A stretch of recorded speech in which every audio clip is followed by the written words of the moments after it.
Hello, today in my writing process playlist, I'm going to talk about starting my second draft. So the question is, what now? First thing I'm going to say is, don't be frightened when you take a look. The best way to look at it is that the first draft is the raw materials to build the second. To use a painting analogy, it's the underpainting. Everything is malleable. Anything can be changed. It's kind of like clay that can be sculpted and directed in any direction that you wish. And something that you need to keep in the back of your head is that this draft isn't about making the work sing. That comes later. This one is about smoothing it out, making sure that things make sense. I can't stress this enough. It's very important to find the flaws and to fix them now. If you don't catch them, they will soon grow into bigger problems. If something in the plot or the continuity or the characters is off, it can create a domino effect of issues that will be harder to untangle later. Here are some things to watch out for. Structural weakness throws off the pacing, tension, or the overall arc. Character inconsistency. Contradictions erode reader trust. You see this in a lot of movie scripts where the characters flip-flop just based off of functions that they serve in the plot. That is bad writing. Continuity problems. Breaks in immersion can cause a snowball effect. Thematic dilution. Shifting themes or tone can weaken the emotional payoff. Cascading revisions. Small things now can turn into substantial rewrites later. So with that out of the way, what am I doing to prepare myself? The first thing I did is create another draft of my outline. I took a look at my annotated outline, the one I used for my first draft, and I folded in all my changes and pending notes and any kind of structural changes that I made. I also created a second draft checklist, and I mentioned this in my last video. This is handy because sometimes it's hard to remember everything you need to change, or having the checklist with little boxes to check off, it just makes it more efficient. I will not be using Pacemaker again because that's mainly just to keep track of your word counts. I'm going to be using a program called ClickUp.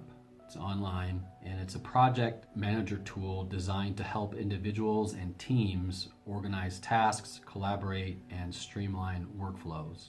So why am I using this program? It's great for creating calendar-based workflows. So I went through all of the chapters and I assigned 2 or 3 day deadlines depending on their state. And as you can see here, I have all my chapters at the top. There are different ways you can look at this, different views, in a list, in a calendar, in a board. It's quite handy. Unfortunately, I'd like to set this up in Scrivener because Scrivener has some of the same functions, but they don't have all of it. And I really like the calendar part of this. So it creates a due date and you can flag these by priority, and you can also put a status to do. And if you're working in a group, you can assign different people it as an assignee, or you can also comment. But the main reason I'm using it is for this calendar. I like to be able to see it to kind of plan my life, and in a list it's just not as easy to figure it out. And I can also add notes into here on specific calendar days if I have something else going on.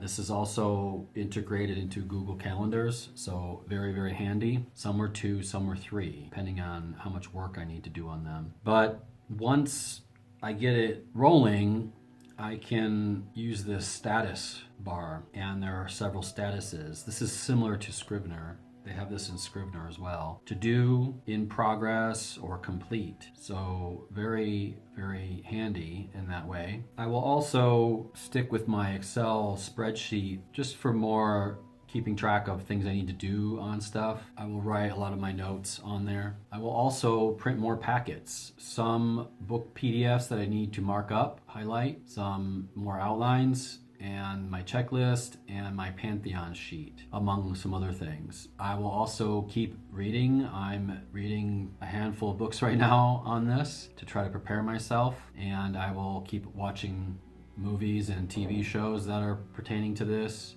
and keep researching all throughout the process, really. So I have taken a little break this last week, and despite taking the break, this story has really been calling to me. I have this itch and I really want to get back to it, but I'm waiting until the 22nd of March. I'm going to do it from the 22nd of March till June 22nd, so about 3 months. Even though I want to jump back into it, I'm afraid if I don't take a little break, I'll get burned out at some point. So I'm being a human being for a little while, and then on the 22nd, I'm going to jump back into it. I have done a little, here and there of something that called to me, or, something that I just had to put in there. That's all I got for this one. My next one's going to be probably the first 2 weeks of the second draft process and how I approach it and what I did with it. So I'll see you then. Take care. Have a good day.